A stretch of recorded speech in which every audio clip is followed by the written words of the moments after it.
Okay, तो हम ये एग्जाम्पल कर रहे थे कि हमने बात की थी कि सिस्टम हमेशा कंसिस्टेंट होता है।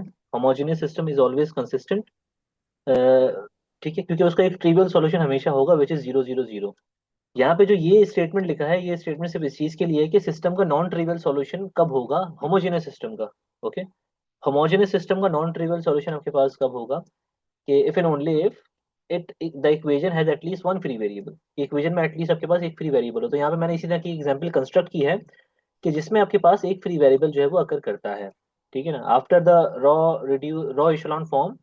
ठीक है, आप जब ये इसकी इक्वेशन को रीराइट आप करेंगे, ठीक है, तो 0 टाइम्स x3 इज 0, तो x3 is the free variable here. अब x3 आपके पास फ्री वेरिएबल है, इसका मतलब ये है कि सिस्टम के इन्फिनिट मैनी सॉल्यूशंस हैं।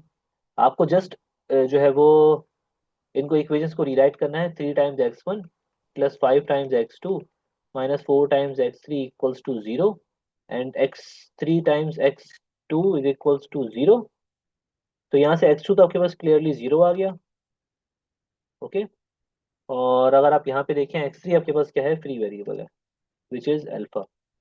अब आपके पास x1 को इन टर्म्स ऑफ आपको जो है वो अल्फा यहाँ पे लेकर आना है। x2 0 है तो ये वैनिश हो जाएगा आपके पास, so this will be 3x1 minus 4 times alpha equals to 0, and 3x1 is equals to 4 alpha, and x1 will be 4 over 3 alpha, right? तो पैरामेट्रिक सॉल्यूशन आपके पास क्या बन जाएगा इसका, x1 x2 and x3, this is basically equals to कि x1 आपके पास क्या है, 4 over 3 alpha, x2 is 0, and x3 is alpha. So this is nothing but 4 over 3 0 1 times alpha.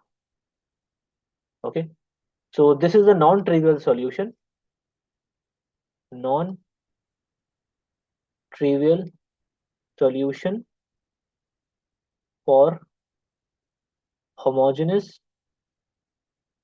homogeneous की स्पेलिंग क्या होती है, जो HOMOGNOUS, लीनियर सिस्टम। ठीक है, ये होमोजेनियस नॉन ट्रिवियल सब ट्रिवियल सॉल्यूशन है होमोजेनियस लीनियर सिस्टम का। राइट, तो यहाँ पे कुछ एग्जांपल्स और हैं। बाकी आप लोगों को मैं जब ये नोट्स अपलोड करूंगा तो उसमें मैंने एज एन एक्सरसाइज मेंशन कर दूंगा, कि आज शाम तक मैं करता हूँ काम इसका भी, कि आप लोगों को एक्सरसाइज मुझे देनी है। तो उससे पहले आपके पास एक एग्जांपल और। लेट सपोज आपके पास अगर कोई सिस्टम इस तरह से है कि minus example -3 times x1 plus 5x2 minus 7x3 equals to 0, and -6x1 plus 7x3 plus sorry x2 and plus x3 equals to 0। तो ये दो ही इक्वेशन आपके पास है और तीन अननोन्स हैं, और this system is homogeneous system, linear system. क्योंकि राइट हैंड साइड आपके पास क्या है, 0 0 0 है। This is not non homogeneous, this is homogeneous. Non homogeneous system आपके पास क्या होता है कि राइट हैंड साइड आपके पास 0 0 0 के अलावा कुछ और हो। ठीक है ना, राइट हैंड साइड वेक्टर। तो इसकी ऑगमेंटेड फॉर्म अगर आप लिखेंगे मैट्रिक्स, तो this will B -3 5 -7 0, this is -6 7 1 and 0, dot dot dot. और फिर आपके पास क्या करेंगे, आप इसको जो है वो इशेलॉन फॉर्म में लेकर आएंगे। जस्ट इसका 2 टाइम्स मल्टीपल इसमें ऐड करने, बाद में इसको आप 1 बना लें, जो भी करें। तो 2 टाइम्स R1, इसमें जब ऐड करेंगे, सब्ट्रैक्ट करना पड़ेगा सॉरी, क्योंकि साइन दोनों के सेम है R2 में।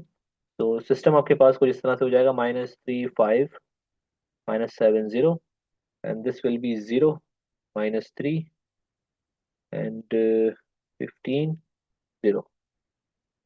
अगेन अगेन आपके पास एक और ऑपरेशन फॉर्म होगी कि आपको जो है वो अ, इसको 1 कर लें आप फॉर एग्जांपल, तो नहीं 1 अभी फिलहाल इसको नहीं करते, इसको 1 बनाते हैं, क्योंकि इसके ऊपर वाला एलिमेंट मुझे जो है वो लेट सपोज अगर 0 बनाना है फॉर एग्जांपल, ये वाला। ठीक, तो ये हो जाएगा आपके पास, R2 को मल्टीप्लाई करना पड़ेगा। पहले इसको मैं डिवाइड करूंगा, R2 को मल्टीप्लाई करेंगे -1/3 से। Okay, so this will be -3 5 -7 0 0, this is अपना 1, 15 जब डिवाइड होगा, सो this will B -5 and this is 0। ये ऑपरेशन आपके परफॉर्म हो गए। अब ये ऑपरेशन परफॉर्म होने के बाद आपने इस 1 से इसको 0 किया, जस्ट। तो 2 R2, sorry, R2 5 times R2 subtracted from R1, so this will be -3 0 18 0, and this is 0 1 -5 0। Okay, तो ये आपके पास सिस्टम रिड्यूस हो गया। अब गौर से देखें, अगर आप इसको भी अगर वन वन तो ऑब्वियसली बन सकता है, लेकिन हमने इसको सिंप्लीफाई करने के बाद इसको वन बनाया, तो R1 को आप 3 से डिवाइड कर दें, डिवाइडेड बाय -3 या मल्टीप्लाई बाय 1/3, दिस इज 1 0। जब इसको -3 से डिवाइड करेंगे 18 को, तो 18 डिवाइड बाय 3 6 हो जाएगा, -6 हो जाएगा, और 0 हो जाएगा, 0 1 -5 और 0। तो ये आपके पास सिस्टम जो है वो अब देखें आप यहाँ पे वही वाली पिवट कॉलम्स, ये भी पिवट कॉलम है, ये भी पिवट कॉलम है। This is the pivot column, this is the pivot column. ये पिवट कॉलम कभी बन ही नहीं सकता, this is a non pivot column. तो x1 एंड x2 जो पिवट कॉलम्स वाले वेरिएबल्स होते हैं वो बेसिक वेरिएबल्स होंगे, these are the basic variables. और जो मैंने रिकॉर्डिंग स्टार्ट की थी, हाँ हो रही है बेसिक वेरिएबल्स। और x3 वाला आपके पास जो कॉलम है वो नॉन पिवट है, that is free variable. Okay, अब सिस्टम का सॉल्यूशन लिखें, तो x1 और x2 की इक्वेशन आपको लिखनी है। तो x1 -6x3 इक्वल्स टू 0, और x2 -5x3 equals to 0, and x3 is nothing but alpha, because x3 is a free variable and for all alpha belongs to R। तो इसका जब सिस्टम का सॉल्यूशन आप लिखेंगे, तो दिस विल बी, x1 आपके पास क्या हो जाएगा, 6 अल्फा, x2 आपके पास क्या हो जाएगा, 5 अल्फा, और x3 आपके पास तो अल्फा है। तो आपके पास ये बन जाएगा 651 times alpha, this is nothing but x1 x2 and x3। तो this is your solution of the system. Okay, ये भी आपके पास होमोजेनस सिस्टम था। इसका ट्रिवियल सॉल्यूशन है, अगर आप गौर से देखें तो इस ये सिस्टम हमें चेक करने की जरूरत ही नहीं है। अगर पूछे कंसिस्टेंट है, कंसिस्टेंट तो ये सिस्टम है बाय डिफॉल्ट, क्योंकि इसका एक सॉल्यूशन आपके पास कौन सा है, 0 0 0। x1 x2 x3 को अगर आप 0 0 0 पुट कर दें यहाँ पर, तो आपके पास ये इक्वेशन सेटिस्फाई हो जाएंगी। लेकिन नॉन ट्रिवियल सॉल्यूशन इसका कब होगा, होमोजेनियस सिस्टम का, कि जब उसमें फ्री वेरिएबल आपके पास अगर करे। तो उसकी एक और एग्जांपल आपके पास ये रही। ठीक है। अच्छा, कुछ एक्सरसाइजेस हैं जो कि मैं आप लोगों के लिए यहाँ पे छोड़ रहा हूँ, मैं आप लोगों को प्रोवाइड कर दूंगा, आज शाम तक मैं अपलोड कर दूंगा ये लेक्चर्स वगैरह सारी चीज़ें। और दूसरी बात ये कि वो एक्सरसाइज में सेम आपके पास इस तरह के क्वेश्चंस हैं, सिंपल हैं, इतने मुश्किल नहीं है। अगर किसी को कोई प्रॉब्लम हो किसी सॉल्यूशन के अंदर, तो मुझसे कंसल्ट कर सकता है। दूसरी चीज़ ये कि आप लोग अपने सॉल्यूशंस ये सिस्टम ऑफ लीनियर इक्वेशन जब सॉल्व कर रहे होंगे, तो इनको आप जो है वो ई मैथ, एक बेसिकली ऑनलाइन कैलकुलेटर है, उस पर जाके आप देखिएगा कि आपके पास रॉ इशेलॉन फॉर्म, ठीक है ना, सारी रॉ ऑपरेशन, कोई भी आप मैट्रिक्स इनपुट देंगे, जो भी आपकी डायमेंशन होगी उसके हिसाब से वो सारे रॉ जो है वो ऑपरेशंस बता भी देगा कौन से लग रहे हैं। लेकिन वो उसमें कोई ना कोई बीच में मिस्टेक्स हो सकती हैं, लेकिन मोस्टली सही होता है आपके पास, तकरीबन 99% तो एक्यूरेट है वो। रॉ रिड्यूस एशेलॉन फॉर्म भी होती है उसमें, RREF, ठीक है ना। तो आप सारी चीज़ें जो है वो उसमें देख सकते हैं, ये अपने सॉल्यूशंस वेरीफाई कर सकते हैं। ठीक है, मैं भी अपने टाइम पे जो है वो यहीं से जो है वो अपने सॉल्यूशन जो करता था, बाद में इन कैलकुलेटर्स में पुट करके देखता था कि हाँ भाई मेरा आंसर ठीक आ रहा है या नहीं आ रहा। ओके, तो ई मैथ आपके पास है, ये आप सिंपली सिर्फ ये लिखेंगे, सिर्फ आप सिंपल गूगल पे के रॉ एशेलॉन फॉर्म कैलकुलेटर।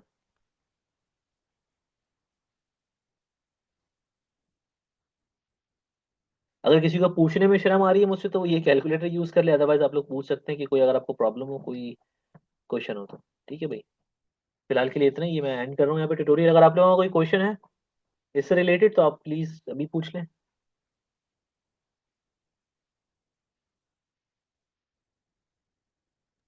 सलमान, जी। क्विज कितने मिनट्स का होगा? क्विज भाई एक स्लॉट का होगा, मे बी पॉसिबल 1 घंटे का होगा, या फिर उससे थोड़ा कम टाइम भी हो सकता है, हम्म। बिकॉज ग्रुप क्विज है, तो ग्रुप क्विज में टाइम थोड़ा सा शॉर्ट होता है। इंडिविजुअल क्विजेज में जो है वो थोड़ा टाइम ज्यादा दिया जाता है। हम्म। लेकिन वही ना, ग्रुप में वही मसले आ जाते हैं कि सब तो प्रैक्टिस नहीं करके आते सही से, फिर कैसे फिर आप होगा? लोग ग्रुप बनाए इसलिए ना, कि ताकि सब प्रैक्टिस करें, सब पढ़े ना साथ में। तो ये ग्रुप बनाने का क्या मतलब कॉन्सेप्ट था? इंडिविजुअल क्विजेज ही कर लेते हैं। ग्रुप बनाने का मकसद ये होता है कि आप एग्जाम से पहले एक दूसरे को जो है वो सिखा दें, समझा दें, जो जिसको समझ में आया हुआ है। आप लोगों को एटलीस्ट ये पता लग जाएगा कि हाँ भाई ये चीज़ हम सही कर रहे हैं या गलत कर रहे हैं। फॉर एग्जाम्पल आपको कोई एक टॉपिक बड़ा अच्छा आता है, तो आपने वो डिस्कस कर लिया ग्रुप से, उनको समझा दिया, उनके जो डाउट्स होंगे वो क्लियर हो जाएंगे। इसी तरह से कोई दूसरा स्टूडेंट होगा आपके ग्रुप का, उसको वो टॉपिक अच्छा आता होगा कोई सा, वो आपको सिखा देगा, आपके डाउट्स क्लियर हो जाएंगे। तो ये होता है इस तरह से, ये एक अच्छी प्रैक्टिस होती है वैसे, लेकिन लोग पता नहीं काम करना नहीं चाहते ग्रुप्स के अंदर। मैं नहीं करता ये ग्रुप्स वगैरह बनाने वाले काम, ये सर का वो है थोड़ा सा ना, मेरा नहीं है ये, मैं इसमें कुछ नहीं वो कर रहा, मैं ग्रुप्स बना रहा हूँ या मुझे शौक है। सर बोलते हैं ग्रुप्स बना दिया करो, तो ये मैं उनकी इंस्ट्रक्शंस फॉलो कर रहा हूँ जस्ट। ओके। ओके। तो अगर आप लोगों का क्वेश्चन नहीं है तो मैं जो है वो सेशन एंड कर रहा हूँ, मेरे पास कॉल भी आ गई। ठीक है, फिलहाल के लिए इतना ही।